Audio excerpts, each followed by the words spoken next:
সংসদ সদস্যদের এটা কখনো কাজ না যে এলাকায় বিচার করবে আর হচ্ছে বাজার কন্ট্রোল করবে, ব্যবসা প্রতিষ্ঠান কন্ট্রোল করবে, এটা তার কাজ না। তার কাজ হওয়া দরকার ছিল আগামীর শিক্ষা ব্যবস্থা কি হবে, আগামীর ব্যবসায়িক পলিসি কি হবে, রাষ্ট্র কিভাবে উন্নীত হবে, রাষ্ট্রের নীতি কি হবে, বিদেশের কাছে রাষ্ট্রের মাথা উন্নত করে কিভাবে উঁচু করে আমরা থাকবো সেই পলিসি দিতে পারা, তাই তো?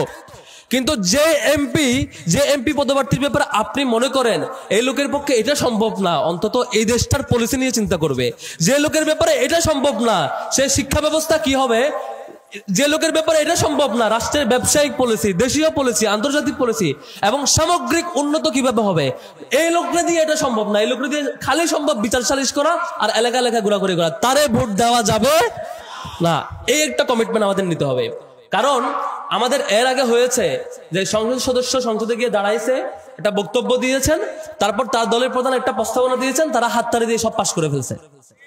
এরকম বড় বড় অনেক বাজেট, অনেক কিছুই পাশ হয়েছে, ওই সংসদ সদস্য ওই এমপি নিজেই বুঝে না যে ওই বাজেটের মানে কি, ওটার ভিতরে ফাঁক ফুকর কি ছিল, ওই পলিসির বিপরীতে কি বলবে, তার কি বলা উচিত, তার শিক্ষা দীক্ষা তো কিছুই নাই, সে সারাদিন ঘুরঘুর করে, চাঁদাবাজি করে, লুণ্ঠন করে, দুর্নীতি করে, এটাই তার কাজ।